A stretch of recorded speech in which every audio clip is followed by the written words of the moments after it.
अस्सलाम वालेकुम फ्रेंड्स, उम्मीद करता हूँ आप सब खैरियत से होंगे। आज हम बात करने जा रहे हैं कि मैदे के शदीद दर्द में कौन सा ट्रीटमेंट किया जाता है।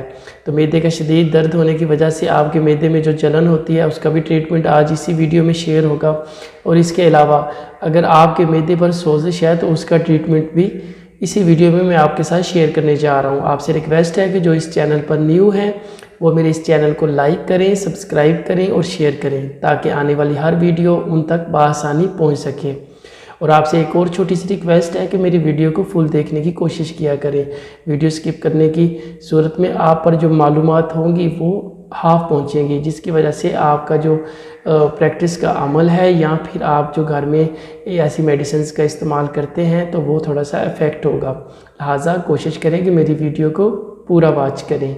तो बात करते हैं कि मैदे के इन्फेक्शन में या सीने की जलन में या मैदे की सोजिश में हमने कौन सी जो इंजेक्शन्स होते हैं उनका इस्तेमाल करना होता है।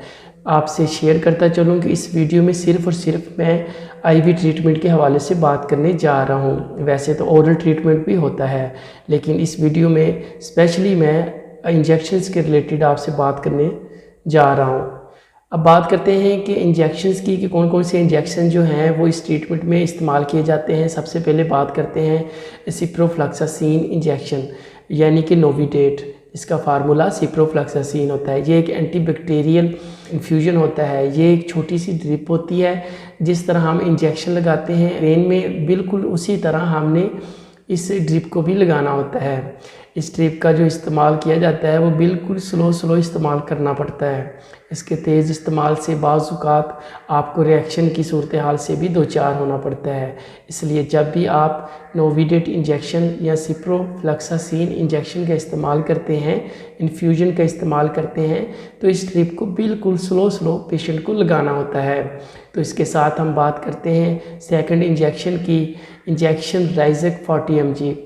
इंजेक्शन राइज़क 40 mg ये एक ऐसा इंजेक्शन होता है जो कि मैदे के दर्द में नहायत ही मुफीद साबित होता है। यानी कि अगर आपके सीने में जलन हो रही है, मैदे में दर्द हो रहा है या मैदे में कोई किसी किस्म की स्वेलिंग हुई पड़ी है, तो उसमें राइज़क इंजेक्शन 20 या फिर 40 mg का इस्तेमाल करवाया जा सकता है।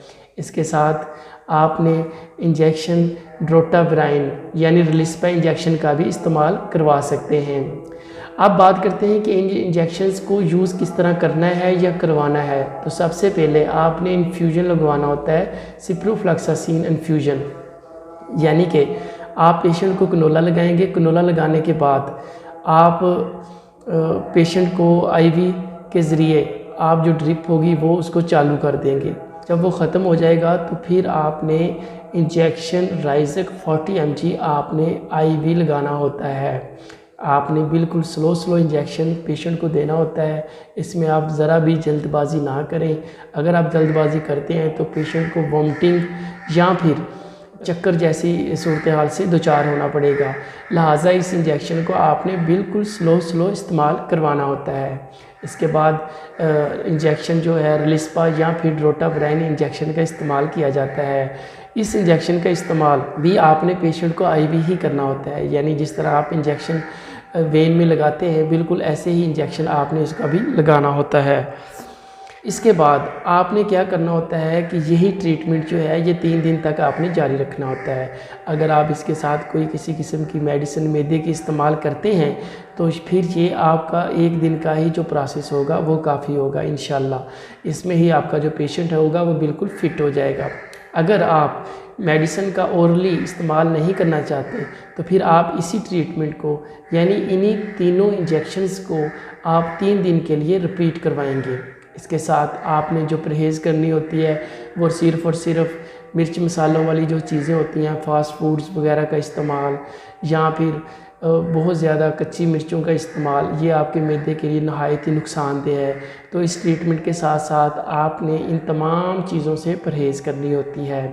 तो उम्मीद करता हूँ कि मेरी वीडियो आपको पसंद आई होगी। आज की वीडियो में इतना ही। Thank you so much. मिलते हैं अगली वीडियो में।